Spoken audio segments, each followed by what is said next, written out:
I always believed I had the perfect marriage. Evelyn and I had been together for 9 years, married for 7. In all that time, she had been my best friend, my confidant, my rock. We shared dreams, laughter, and even the occasional struggle. I never questioned her love for me, not once.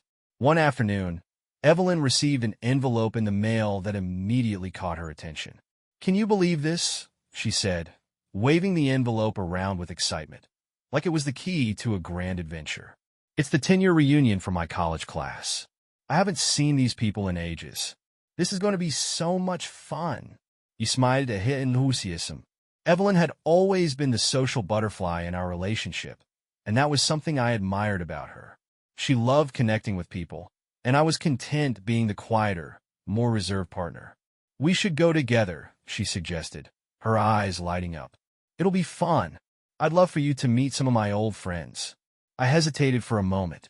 Social gatherings weren't really my thing, but her excitement was contagious. "Sure," I said with a shrug.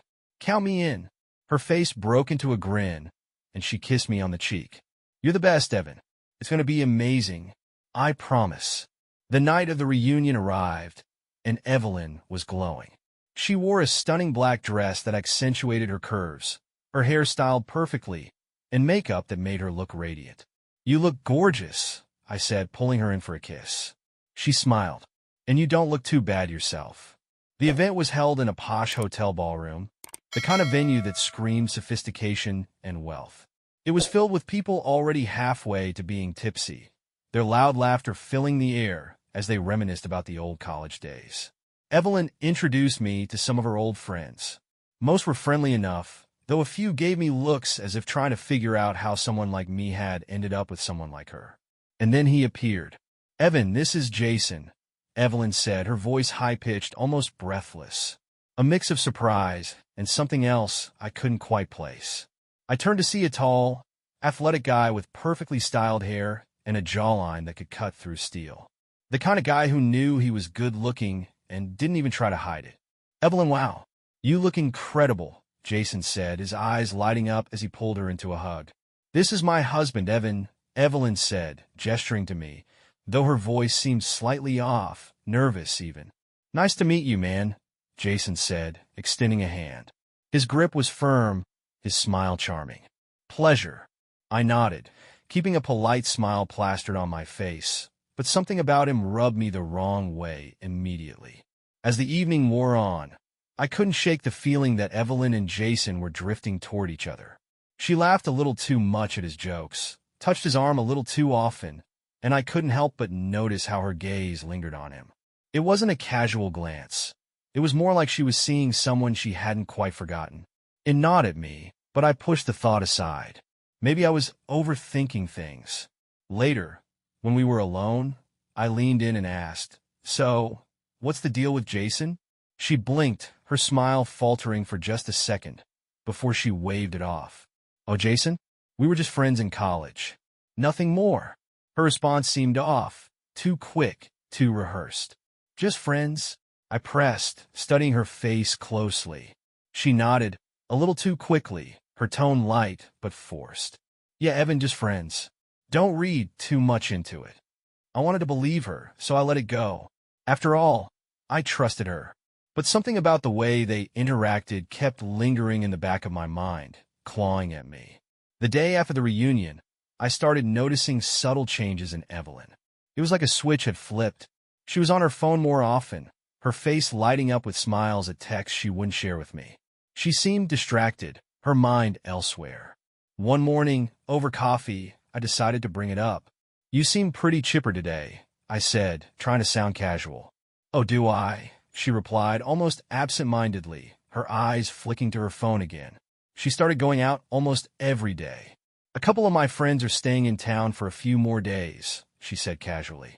"We're just grabbing drinks and catching up. It's only for a week." I didn't think much of it at first. She hadn't seen these people in years, so it made sense that she'd want to catch up. But still, there was something off about it. One evening, as she grabbed her purse, I asked, "Who are you meeting?" "Just a couple of the girls from college," she replied, already halfway out the door. "I'll be back before too late." But the nights stretched on. Her outings went from late into the evening to past midnight. Whenever I asked about it, she always had an excuse. Just one more drink, or we got caught up in conversation, or I lost track of time. I started to notice another change, too. She began avoiding intimacy. When I reached for her in bed, she'd pull away gently, mumbling that she was tired or had a headache. At first, I thought it was just exhaustion from her busy week. But as it continued, I couldn't ignore it. Something was wrong. One night, she came home later than usual. I was sitting on the couch pretending to read when she walked in, her usual smile on her lips. But something was different. "Hey," I said, glancing up. "Hey," she replied, kicking off her shoes. "Sorry I'm late." We lost track of time. As she passed by me, I caught a faint, unfamiliar scent. It wasn't her usual perfume. No, this was something else. Something distinctly masculine. My chest tightened, suspicion creeping in. Then, I noticed something else. A faint red mark near her collarbone, barely visible above her blouse. "What's that?" I asked, gesturing toward it. She glanced down quickly, her hand flying to her neck. "Oh, this? It's nothing. I must have scratched myself or something." Her voice was too casual, too quick. It didn't sit right with me. That wasn't a scratch. That was a bruise. Something intimate. The suspicion that had been building in my chest grew sharper, more defined. Something was definitely off. The next few days were a blur of tension. Evelyn's behavior grew more erratic, and I couldn't shake the feeling that something was going on, something I wasn't being told. She kept up the charade, acting as if everything was perfectly normal. But the small changes were undeniable. Her distracted smiles, her growing distance, and that damn mark on her neck that I couldn't get out of my head. One evening, I had the opportunity to follow her. I didn't plan to. It wasn't in my nature to spy on her, but my gut told me something was wrong. She told me she was meeting some of her friends again, the same one she had been hanging out with all week. "I'll be back later," she said, slipping on her jacket. "Sure," I replied, trying to sound casual, though my heart was racing. I watched her leave and, against my better judgment, grabbed my car keys. I told myself it was just to clear my head, just to get some air. But I knew better. I followed her at a distance, keeping a careful eye on where she went. The city was alive with its usual buzz. People walking down the streets, music spilling out of bars, cars honking in traffic. But I was hyper-aware of every turn Evelyn took, every move she made. She stopped at a bar in the heart of downtown, a trendy place with an industrial vibe and neon lights. I parked a few blocks away, hiding in the shadows of the alley as I watched her enter. I wasn't sure why, but I had the feeling I needed to see who she was meeting, and the way she slipped inside so quickly, as if she didn't want anyone to notice, only deepened my unease. About half an hour later, I saw him. Jason. He was walking down the sidewalk, his hand casually resting on the shoulder of another woman. He was laughing, his eyes scanning the crowd, and then, just as if he could feel my gaze, he stopped and turned, looking directly toward the alley where I was parked. My heart stopped for a moment, but he didn't seem to notice me, and after a few seconds, he continued walking, entering the same bar that Evelyn had gone into. I sat in my car for a while, trying to calm my racing thoughts. Why was Jason here? Why had he followed Evelyn? I waited, the minutes dragging by, before I finally convinced myself to get out of the car. I wasn't sure what I was hoping to accomplish, but I couldn't just sit there and do nothing. My feet moved instinctively, carrying me toward the bar. When I entered, the noise of the place hit me. The laughter, the clinking of glasses, the steady pulse of the music. I scanned the crowd, and there they were, sitting at a table near the back. Jason and Evelyn. They were close, too close. Her hand was on the table, fingers gently brushing his, their heads leaning in as they spoke in hushed tones. And every now and then, Evelyn would laugh softly, a look in her eyes that was unmistakable. I stood there for a moment, my body frozen in place, as the reality of the situation crashed into me. The way she looked at him, the way she touched him, it wasn't just a friendship. It was something more. My hands clenched in a fist at my sides. I wanted to storm over there, confront them both, but I couldn't bring myself to do it. Not yet. I wasn't ready for that. Instead, I turned and walked out of the bar, my heart pounding in my chest. I felt sick, betrayed, and numb all at once. That night, when Evelyn returned home, I didn't say anything. I couldn't.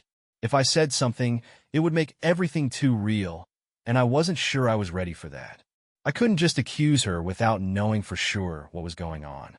But I couldn't ignore what I'd seen, what I'd felt. And I knew, deep down, that things between us would never be the same. The next day, I was a man on a mission. I wasn't going to sit back anymore and let Evelyn pull away without knowing the truth. I needed answers.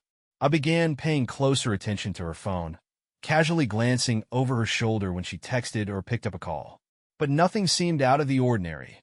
Just a few messages to her friends, nothing too suspicious. Then, one morning, as she was getting ready to leave, I saw it. A message from Jason. "I'll see you later tonight. Don't make me wait too long, winky face." I felt my blood run cold. I couldn't just pretend I hadn't seen it. There was no denying what it meant.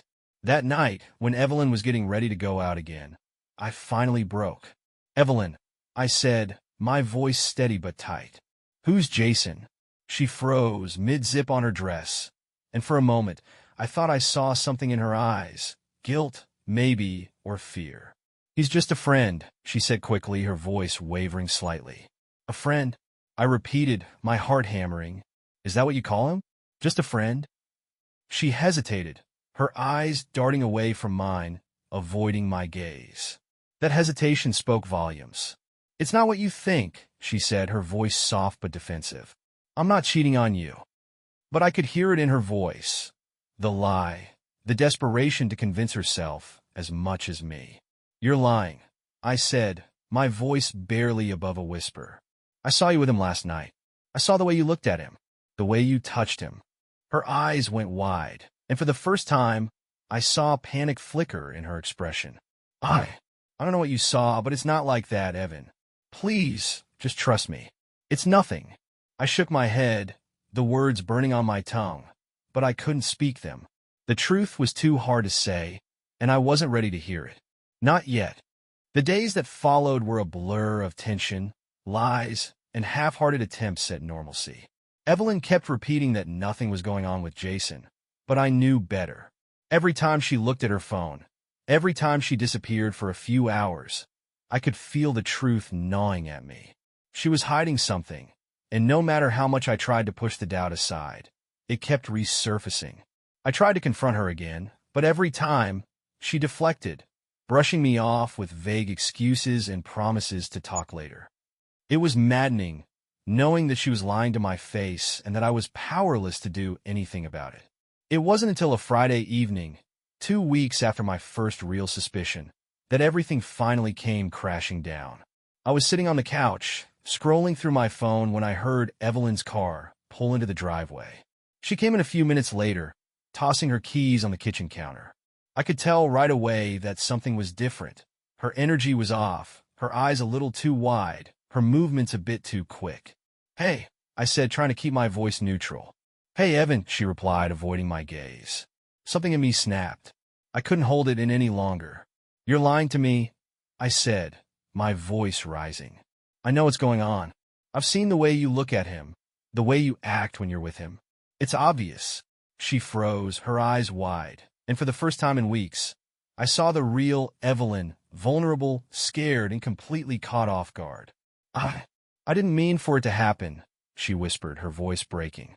"It just did. That was it. The dam broke. What did you think would happen?" I yelled, my frustration boiling over. "You've been sneaking around, lying to me for months, and you think I wouldn't notice?"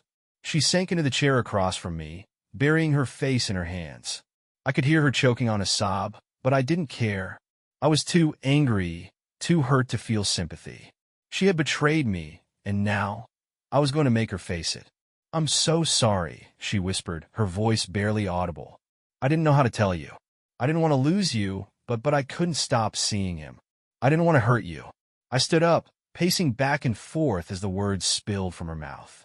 Every admission felt like a dagger in my chest, and I couldn't decide if I wanted to hear more or if I just wanted to walk out and never come back. "You couldn't stop?" I repeated bitterly. "You couldn't stop sleeping with him behind my back? You couldn't stop lying to me? You didn't care about us at all?" Her shoulders shook with silent sobs, and I felt a flicker of something, regret, maybe, or a sliver of empathy. But it was fleeting. The truth was I was done. I didn't know if I could forgive her, and at that moment, I wasn't sure I wanted to try. "I don't know what to say, Evan," she whispered. "I didn't want this to happen. I never meant to hurt you." "Then why did you do it?" I demanded, the words sharp and cutting. "Why did you let it go on for so long?" "I don't know," she choked out. "I got lost. I was looking for something I didn't have in our marriage, something I thought I could find with him. I was weak, and I made a terrible mistake." I stared at her, my anger rising again, but there was a part of me, some small, still part, that wanted to forgive her. I wanted to believe that she was telling the truth, that she was sorry, that she hadn't meant for it to go this far. But the other part of me, the part that had seen the signs, the part that had known something was wrong for months, couldn't let go of the betrayal. I took a deep breath, trying to calm myself down. "I need time," I said finally, my voice quieter now, almost a whisper. "I need time to figure this out. I need space." Her eyes filled with tears, but I couldn't comfort her. "Not now. Not after everything." "I understand," she whispered, her voice cracking. "I'll leave if you want me to. I just need you to know that I never stopped loving you. I never meant to hurt you." I looked at her, my heart torn in two. I didn't want to lose her, but I couldn't ignore the reality of the situation. She had chosen him over me, and no amount of apologies could undo that. "I don't know if I can believe that anymore," I said, my voice barely audible. I turned away then, leaving her sitting there in the silence that stretched between us. I didn't know what the future held for us, but I knew one thing for sure. Things would never be the same. That night, I stayed up for hours, replaying everything in my mind. I thought about the good times we'd had, the love we'd shared, the life we'd built. But I couldn't ignore the ugly truth anymore. She had betrayed me, and the pain of it was almost unbearable. I had given her everything, my trust, my heart, my loyalty, and she had thrown it all away for a fleeting moment of something else. And yet, in the silence of the night, I couldn't help but feel a deep, aching emptiness. Because despite everything, despite the lies and the betrayal, a part of me still loved her. But it didn't matter. I had to move on. The days that followed the confrontation felt like an endless fog, the kind that clouds your mind and leaves you questioning everything. Evelyn moved out, staying with a friend for a while. I didn't ask for details, didn't want to know. The space was a relief at first, but then came the emptiness, the unbearable quiet that lingered in the corners of our once-shared home. I spent my days going through the motions, getting up, going to work, eating, sleeping, but none of it mattered. Nothing felt right. I was stuck in a loop of grief, betrayal, and the ever-looming question, what was next? For the first time in years, I let myself grieve, not just for the marriage, but for the person I thought Evelyn was. I had loved her so deeply, had trusted her completely, and she had shattered that trust into pieces. It wasn't just the affair, it was everything that came with it. The lies, the deceit, the gaslighting. But as much as it hurt, I couldn't deny that I was beginning to see her for what she really was. Someone who was capable of betraying me in the worst way. She wasn't the woman I thought I knew, and as hard as it was to accept, I couldn't keep holding on to an idealized version of her. I had to let go. I didn't reach out to her in the days after she left. I didn't call, didn't text. I wasn't ready. And honestly, I wasn't sure if I ever would be. There was a certain freedom in that. No more pretending, no more waiting for things to return to the way they were. I had to face the reality that she wasn't coming back, and I couldn't keep holding out hope. It wasn't until nearly a week later that she texted me. "Can we talk? Please. I need to see you." I stared at the message for a long time, the weight of it sitting heavily on my chest. I didn't want to talk to her. I didn't want to face her and hear the same empty apologies I'd heard the night she left. But part of me, just a small part, wanted closure. I needed to know what happened, what went wrong, why she'd made the choices she had. I agreed to meet her the next day, but only on my terms. I needed to set boundaries this time, to protect myself from the emotional manipulation that I now saw so clearly. When I walked into the cafe where we agreed to meet, I spotted her immediately. She was sitting by the window, her hands wrapped around a coffee cup, staring out into the street. She looked different, somehow smaller, more fragile than I remembered. She looked up when I walked over to the table, and for a moment, I saw that same vulnerability in her eyes. But this time it didn't soften me. "Hi," she said softly, her voice shaky. "Hi," I replied, sitting down across from her. I didn't offer a smile. I couldn't. "I've been doing a lot of thinking," she said, her eyes pleading for me to understand. "I know I messed up, Evan. I know I hurt you, and I can't take that back. But I need you to know that I'm sorry. I really am." I looked at her, my heart hardened by weeks of pain and confusion. "Sorry isn't enough," I said quietly, my voice flat. "Sorry doesn't erase the lies, Evelyn. Sorry doesn't undo the damage." She flinched, but I didn't care. I wasn't here for her tears or her excuses. I was here because I needed answers, and I needed to hear her say it, because as much as I hated it, I still couldn't quite understand why. "Why?" I asked, my voice breaking slightly.